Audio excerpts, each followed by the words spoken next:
9 out of 10 dentists recommend brushing your teeth. Diesel and Clooney is committed to finding that 10th dentist and asking, what on earth is your problem? Everyone should brush your teeth. That's right, Diesel and Clooney. Very, very respectful of dental hygiene and always bringing you the highest in quality journalism. None of that's really true, is it? We're not journalists. No, the dental part is true. Nor are we really searching for that 10th dentist. We're not making no effort in that vein, but no. yes. But you know what? We don't need to find a dentist because we have something so much better. So much better. Gary, joining us today is my friend Antonia, who I'm so excited to have with us because we talk about intercultural communication. We talk about living abroad. We talk about moving. We talk about all of these transient things. And I've had the privilege of getting to work with Antonia on a phenomenal project. It was with the European Commission, the INCA program, the Intercultural Approach Program. And I thought we need to bring the wisdom that she brings to our humble little podcast. If she's good enough for the European Commission, I think she's good enough for Diesel. She's absolutely good enough for us, and I am always in favor of bringing wisdom to our humility. Yeah, I think both of our listeners, nay, all three of our listeners, are going to get something out of today. So without further ado, ladies and gentlemen, dear listeners, and Jerry, my dear friend Antonia. Antonia, why don't we start? I'm going to let you introduce yourself a little bit because, like I said, I got to work with you on an incredibly fun project. I've got to hang out with you. We've been able to meet up and see each other in a few different cities. In person, face to face. Oh, yeah, that's amazing.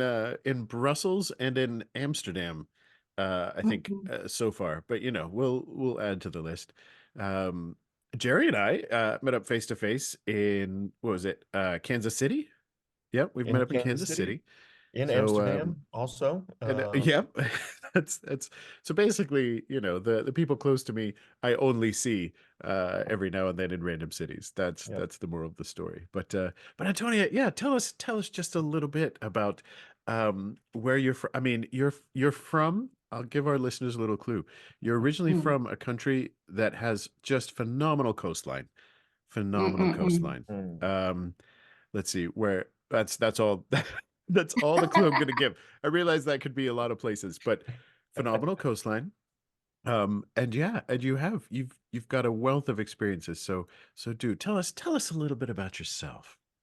Oh my God. I mean, I have to say, like, first and foremost, thanks for having me. And indeed, Chris, when you were saying all the countries and cities we met, so we are doing them in alphabetical order. Amsterdam, Brussels. So now we have to think the city alphabet, right? True. Yeah. So I will.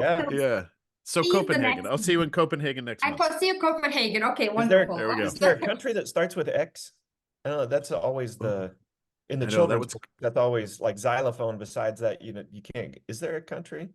It's going to be rough. We may have to form a new country. I'm not opposed. But you got time before then. You can. We'll plan it. Absolutely. Exactly. As long as I get to be like a spokesperson or something for that country, you know.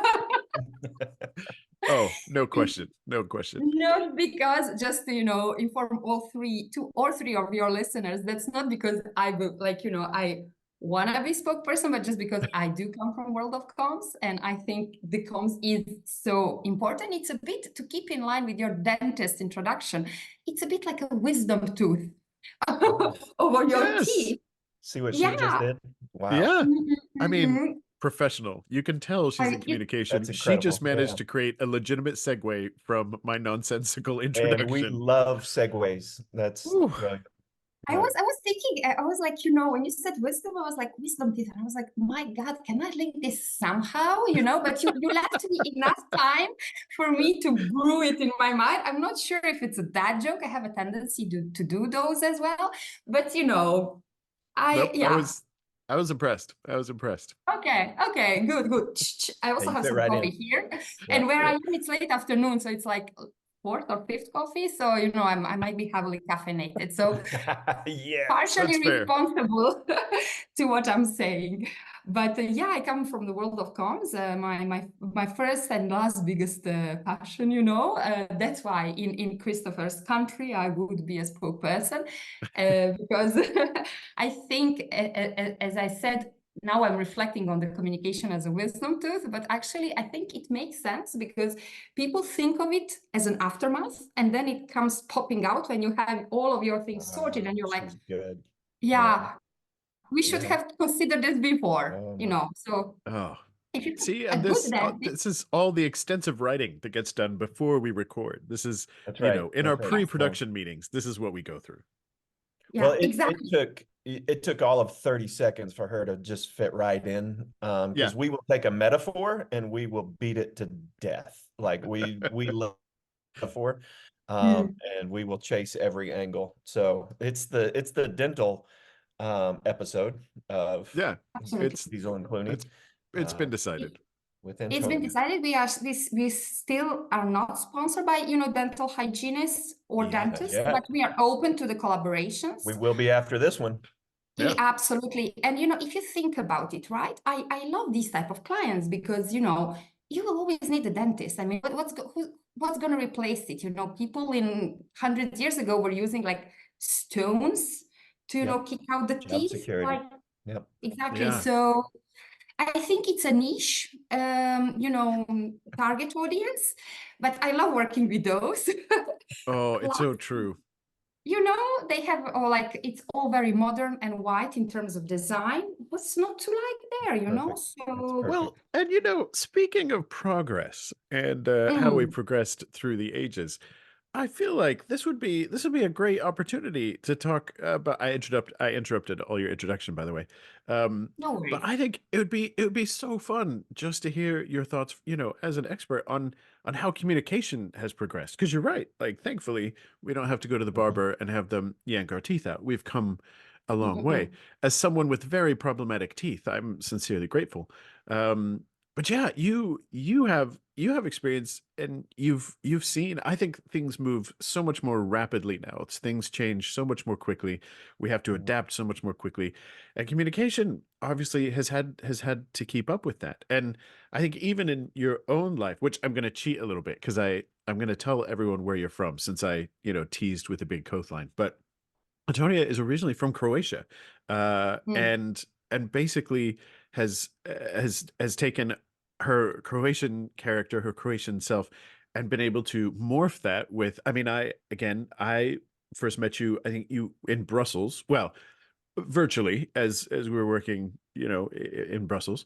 But that's not even the only two countries that you know have been a part of. So yeah, tell us a little bit about your journey from Croatia into international communications. Yes. Wow. I'm now you see it was much easier to make a joke about the wisdom teeth. Synthesis is not a gift I have.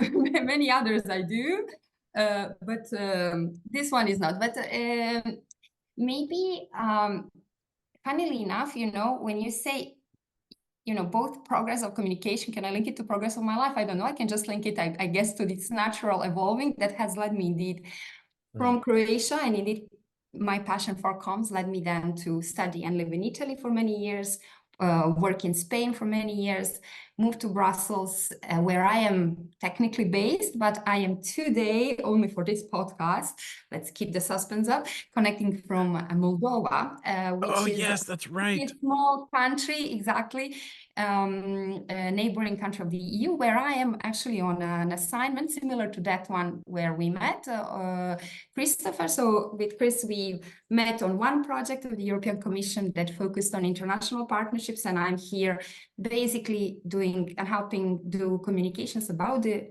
EU on a project that it's basically here in the country. So it's nice, you know, to see the path that my passion for my work has led me through. I have to say it's been an unexpected journey. I also didn't think I will live to see use of ChatGPT for content, development and use of Oh, comms. yeah. And let me preface by saying, I think it's amazing. I think we just need to find a way to master it. And actually, I like, Christopher, that you said that it's that the communication is progressing, because I actually see it as a progress, because I think like just the fact that anymore doesn't come as an aftermath, but it's always more and more. I do quite a lot of coaching with startups, and I'm really happy to see that more and more they are thinking about communication at the beginning of their journey. Because if you think about it, we've always been communicating. Maybe you were like, I don't know, hundreds of years ago, the economy didn't look anything to what we look now. There was trade, but it looked really different. But you always had maybe a couple of peasants that were selling goats. So how would you decide which one to buy it from? So, it was always like, I think I like this quote from Joan Didion that says, we tell ourselves stories. And communication is really basically that. It's telling a story and, creating bridges between, ourselves, because we have Zoom is a tool, but it's a tool to share a message, connect, and so are many others. So is social media, so is AI generated, so are AI generated tools.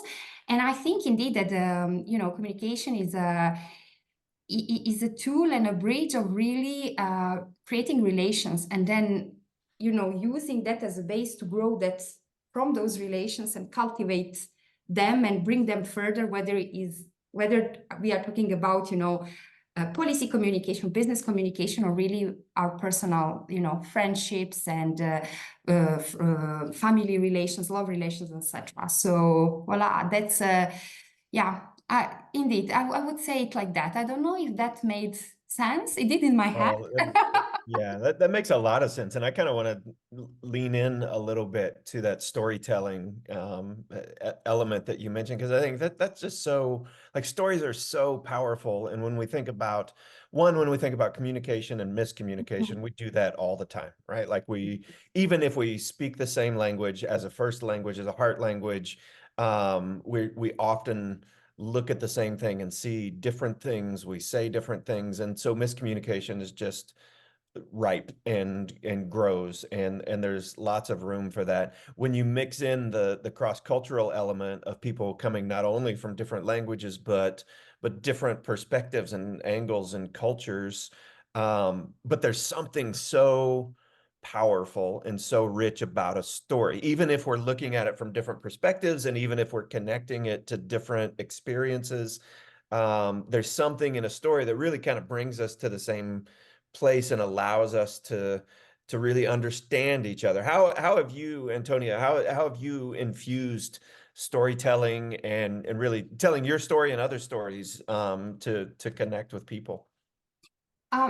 I think it's all about searching for these small moments, because I worked a lot in policy communication, right?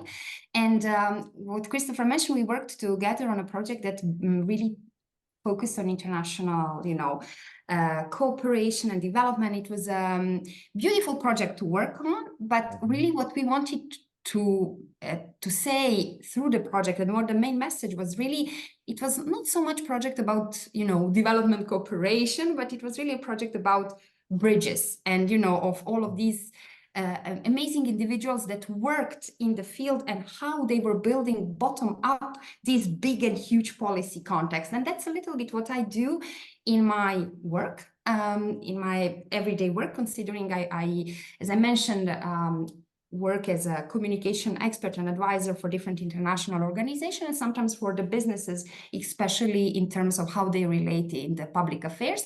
And there are a lot of, big and important, keywords and, heavy contexts that are, sometimes really strictly related to politics and, and the latest trends and news. And I think it is very easily to get lost in the in this, like, you can feel lost and overwhelmed. This is how I sometimes feel when I'm just like, I'm always imagining if I'm on a beach in Croatia, in the summer, and I'm super random country of choice, of course.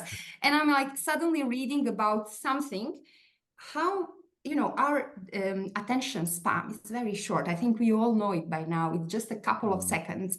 And if you cannot really like relate to what you're reading, you're just going to skip the subject, especially today. You might be reading on your iPad, on your Kindle, on your phone.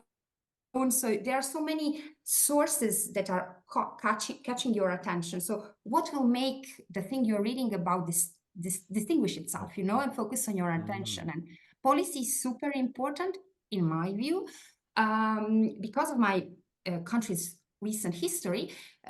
I learned that it's really important to be informed and know what is happening and how does it impact, how it will impact your own world.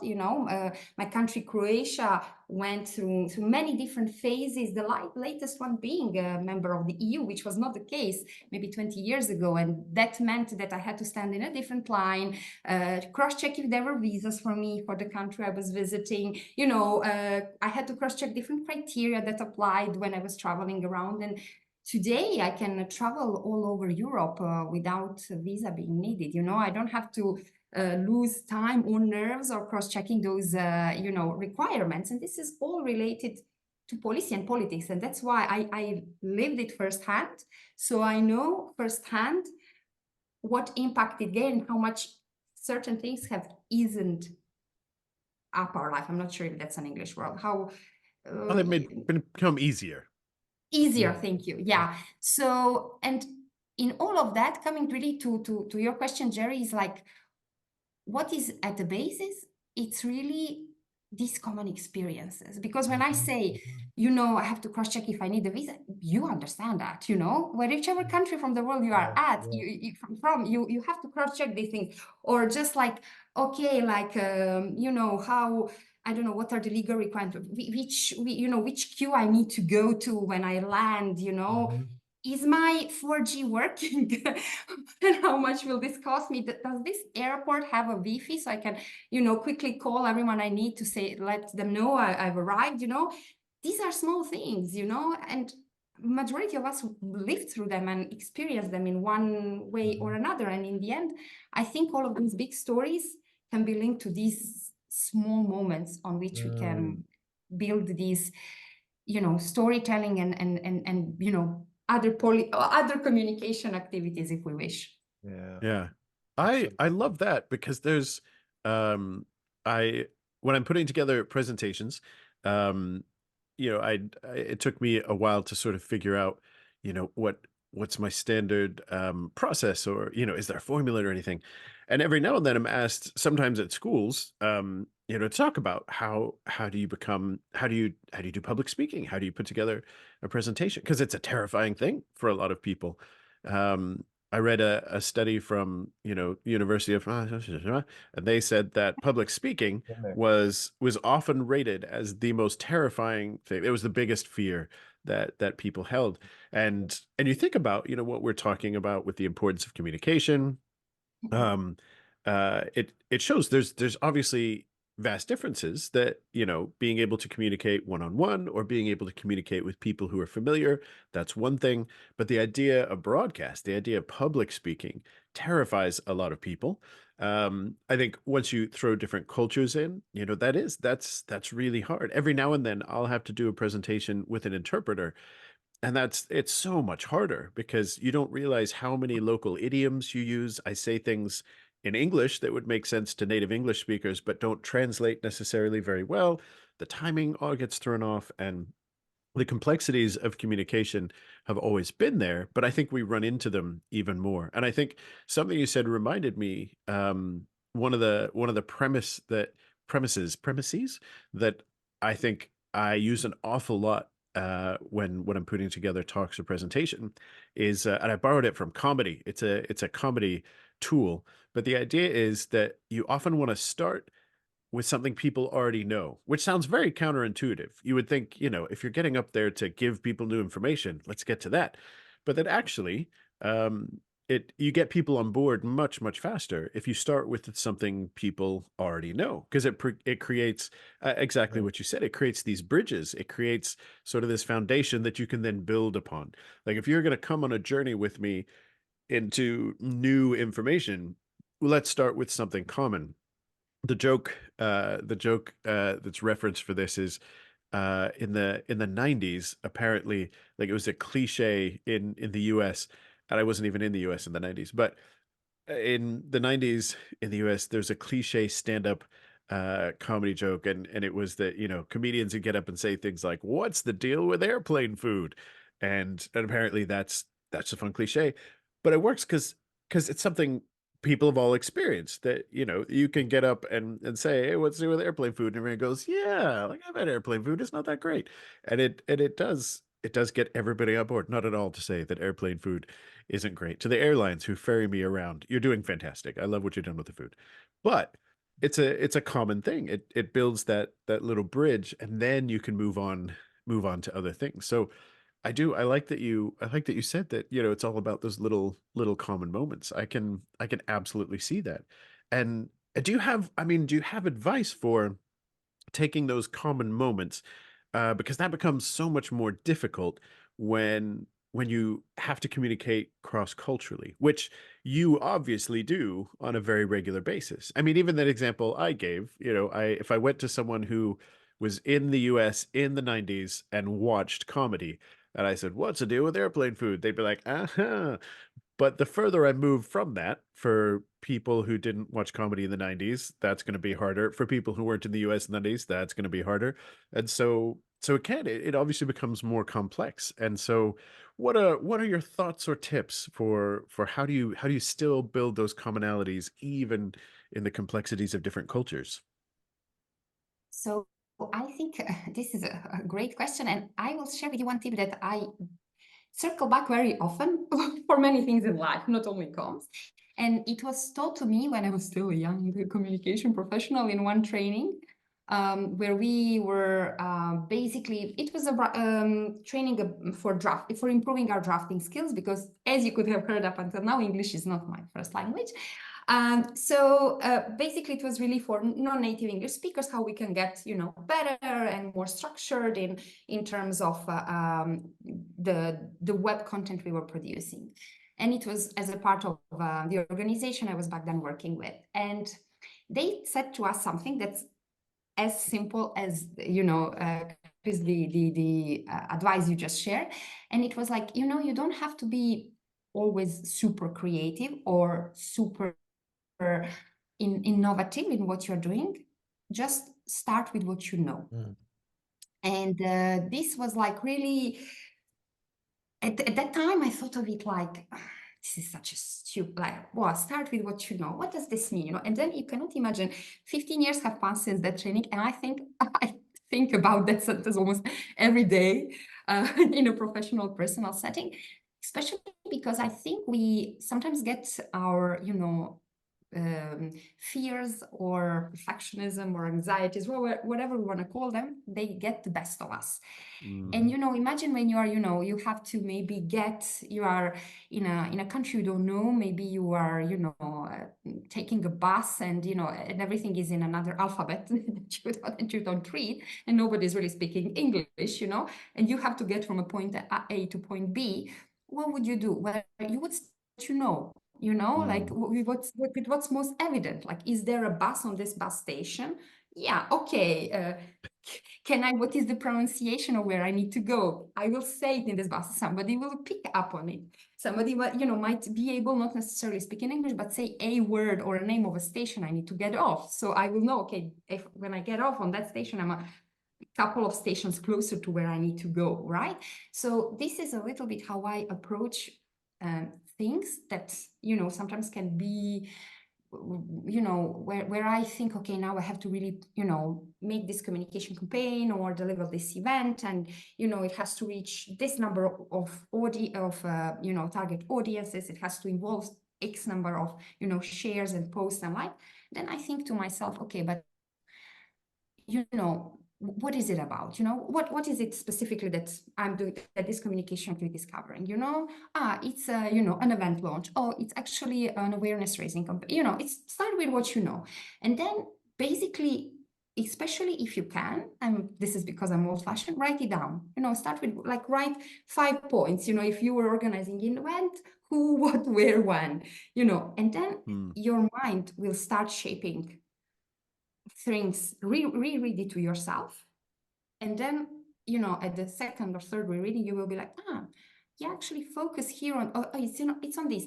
Okay, it's this, and build from there. But really, as simple as it can sound, just start with what you know. And this is how I approach the things. If I'm invited to somebody's birthday party and I don't know them very well, I try to see, okay, well, which how do they identify themselves in terms of gender? How old are they? Which, what did they mention to me that they liked, And in base of that, I start thinking, okay, so maybe then this person, for this gift, I could, maybe I can buy a bouquet of flowers, or maybe I can buy them a pot with flowers, It's the same thing, but maybe they have maybe more time to. So it's really, it's as simple as it gets. And then you take it from there. And also, and that's a bit just a second tip, would be always be listening, always be listening and perceiving and coming from a place of humility, I would say. No, I think humility is key, especially for international intercultural environments. You never know other person's story, experiences. So, and I realize that, if people like something, our body reflections are always quite similar. If they like something, they will be like, you can see that the face is relaxed, that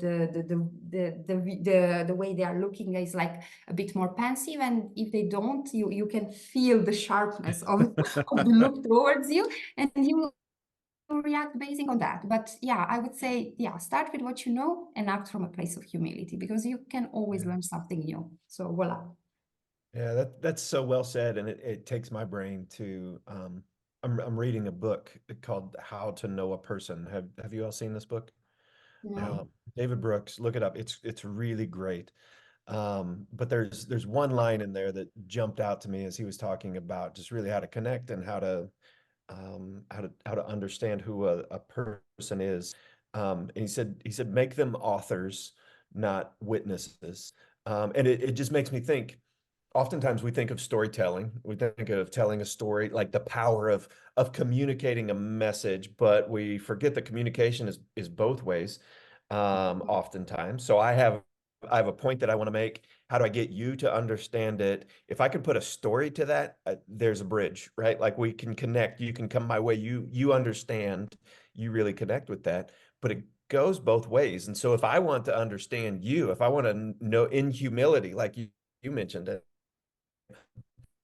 if I want to know more about who you are, whatever I can do to get you telling your story is going to be the bridge both ways, right? We're going to understand. If I really want to know what you know, I have to start with knowing who you are, and that's something that can be really powerful. So, sorry, Zoom is acting up for our listeners, and I held my thumb up, and now it's giving me a thumb emoji.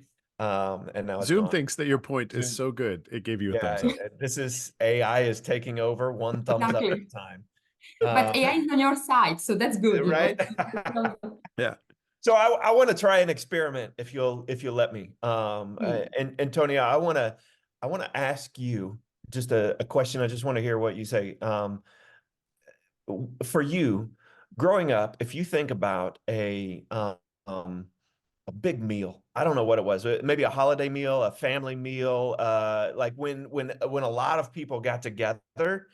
Can you tell me what that was like for you? You mean the meal or the feeling? I mean all of it. Who was there? What was the food? How long did it take? Was it all day? Was it 3 days? Was it anything? Just talk about that experience. I think it's a very easy one, because my mom always reminds me that I was 6 and I had my tonsils removed. And I had to be on some sort of a liquid diet for a couple of weeks. And I told to my mom that I could not wait for her to make baked chicken and potatoes. So that's so more sophisticated food. She was like, "You."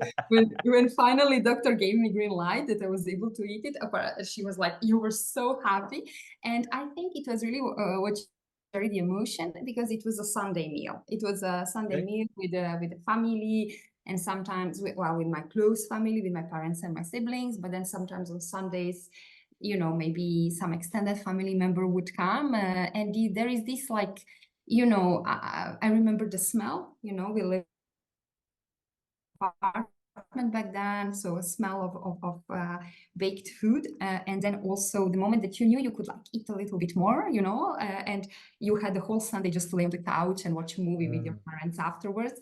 Yeah, I think it gives, even today when I smell baked, food, Takes you back.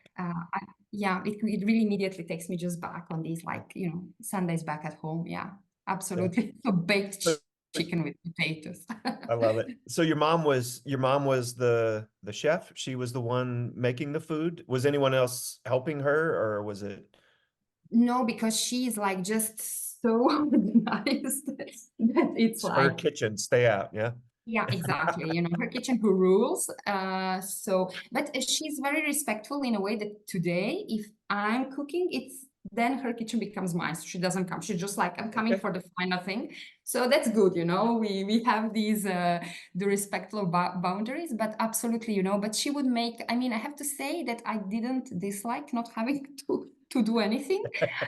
But my sister, she would try to, help with peeling potatoes and, Yeah. cutting them in funny shapes and just being next to mom. But I think I was quite always like, oh, well, you don't need that. Okay, no worries. I'll come with. But I would have to help set up the table. That's always, that was always as the oldest my role. So set up the table and cut and slice the bread. Nice. So yeah, that would be and my dad with our brother, he would probably be around playing something, and then yeah, that's really Sunday in a nutshell. Yeah, yeah. I love it. I think there's something really powerful about stepping back from hey, tell me everything you know. Tell me your expertise because like really, Antonio, like you are the foremost expert on Antonia, right? And if I can get to know you, and what I heard when you were talking, I got to know about your family, I got to know about the weekend, I got to know about the foods that you eat. And if we keep having that conversation, I learn about your culture, I'll learn about Croatia, I'll learn about family roles and who does what. And I think there's something just in a very, very, very simple story. Like that's probably one of the simplest stories you could tell. But I feel like I know, and we just met. Now, Chris and Antonia, they've been buddies and like they've been working together, friends for a long time. But I just met Antonia, but I feel like I know her more in 3 minutes because there was a very simple story. And I think that's one of the things that we miss in communication. We always talk about that in the communication seminars. Communication goes both way and active listening and all of that, but there's something really rich to just hearing a story, right? And being willing to dig in a little deeper. And if you listen, you hear so much more than just the answer to the question, right? Like Yeah. there's culture and richness and heritage and history and family and all of those things. Yeah, And and it goes back to, I think, what Tony said earlier about humility. And I think, Yeah.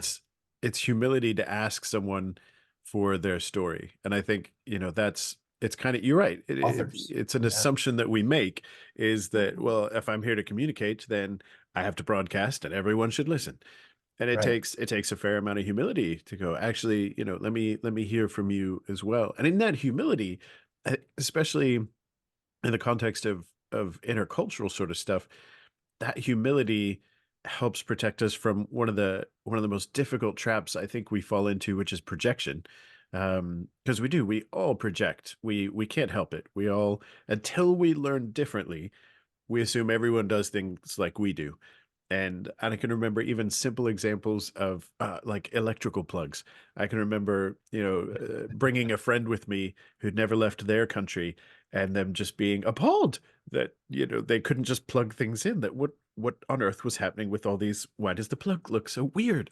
And having to say, well, it's not weird. It's just different. This is very normal to them. Your plug is normal to you.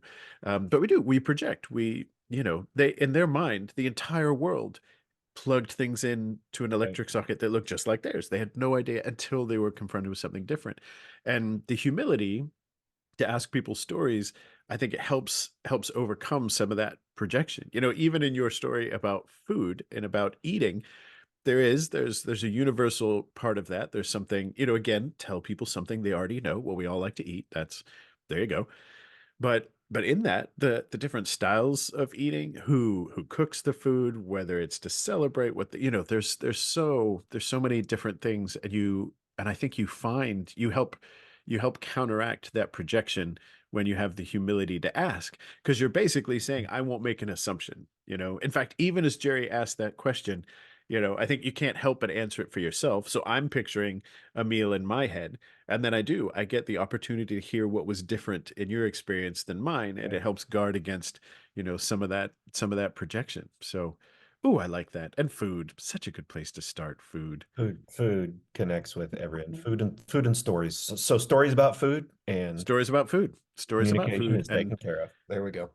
We should start it. Absolutely. Yeah, we should take this show on the road and just be like communication summed up, over food. stories and Yeah. food. Yeah, we'll Yeah. bring food. It'll be great.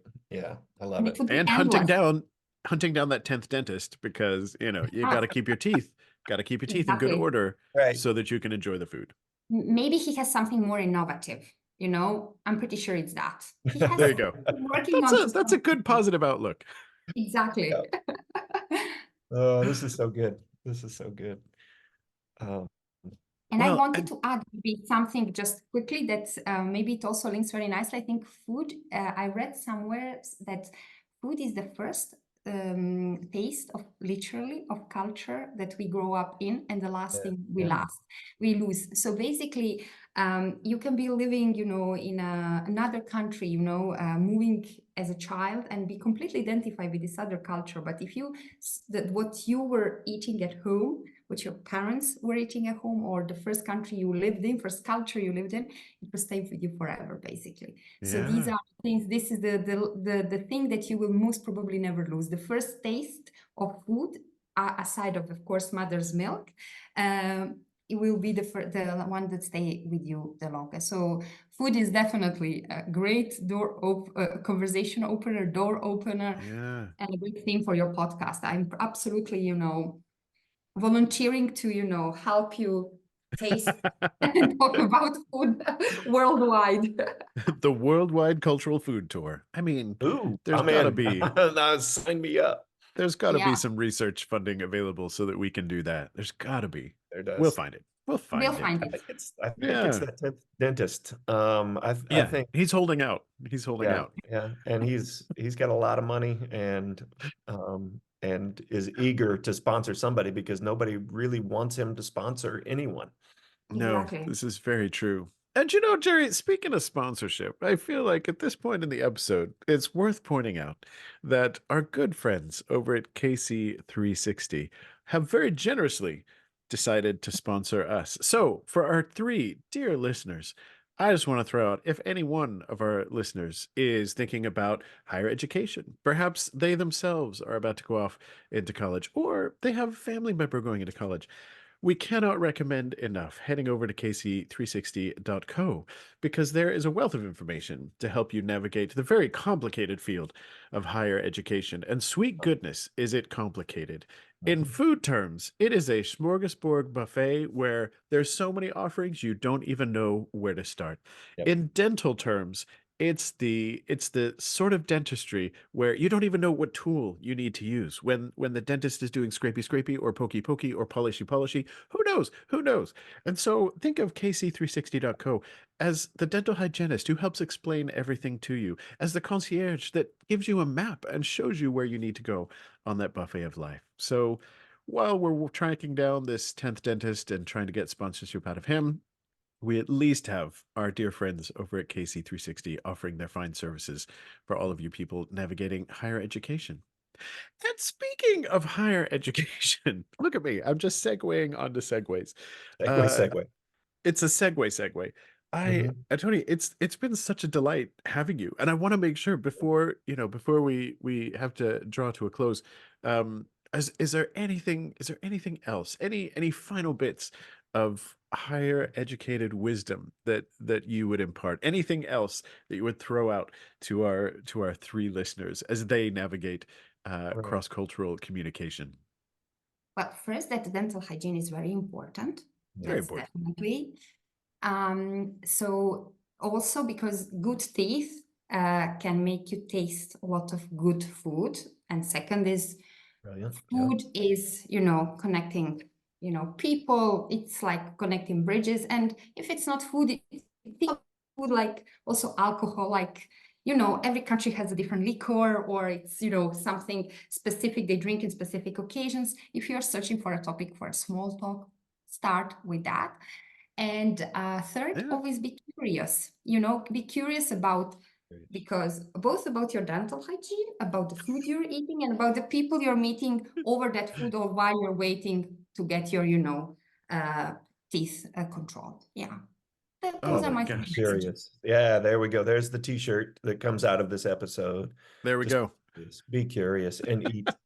You'll eat until your teeth fall out and then go to the dentist. Yep. Exactly. So Because much that wisdom in one episode. exactly Good. Seriously. that one can either give you completely new teeth or something else, and Right. then let Yeah. us know. You have options if you have a good dentist. Yeah. Exactly. Yeah. Yeah, this is so good. This is a great conversation.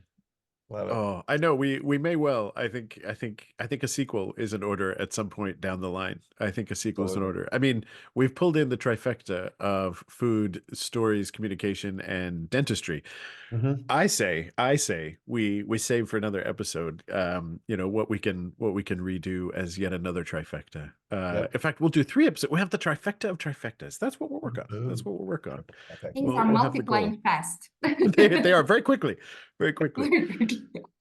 Oh, Antonia, thank you so very much for joining us. It's always such a delight to get to talk with you and take advantage of the stories that you've garnered and all of your experiences over the years. So yeah, thanks for being willing to come on and share with us. And Jerry, as always, a delight and a pleasure. Maybe Always. someday the three of us can get together and eat food Good. in the same location. Food. Or Would be we'll just have a amazing. Zoom meeting and eat, while we see each Yes. other. That's fine too. That's fine too. That would be an amazing episode. Oh my God. Yes. Yeah. Zoom Yep. dinners. Zoom Zoom dinners. dinner. Oh, we gotta edit out the chomping sounds though. That would I Well, don't naturally. think I could. Yeah. That's true. Nobody's I'm gonna sit not through that. Wait, there might be an audience for that. We can do a there special. is, and that's Oh, that's weird true. to What's me. it? I don't- ASMR. That's a thing. Yeah. ASMR is a exactly. thing. My kids love that, and I don't get it. I can't. And I don't. There's nothing worse in the world than chomping sounds. But there Yeah. is, you're right. Like there's another world out there where people Exactly. actually tune in and make money just Yeah. chomping into a microphone. Exactly. And we don't throw away content or food in this Throwing virtual content space. or True. food. This is true. There Yeah. we go. Yep. Stay curious, even about ASMR. Exactly. No. Thank you, guys. No. No. No, We've hit Jerry's limit. like I am fully aligned. Everything Antonia said, up until stay curious about chomping sounds. I can't. I am not curious. I will not ever be curious. Know your limits. It's fine. Know your But limits. everything else, I'm so curious. Perfect. Oh. 99% aligned. Wonderful. There we go. We'll take it. We'll take it. We'll take it. Oh, dear listeners, thank you so much for joining us. We do hope that you'll join us again soon as we unpack another smorgasbord of intellectual, cross-cultural, tasty treats, and then do our best to use a fine pick and get the most tasty choice nuggets out of our teeth. Nope, I don't like that at all. I don't like that at all. I'm just saying, metaphor, officially beaten to death. Yeah. Beaten to death. Beaten to death. That means we're good. That's how We'll we see know you we're again done. next time. We'll see you again next time. All right, thanks, everybody. Thank you, guys.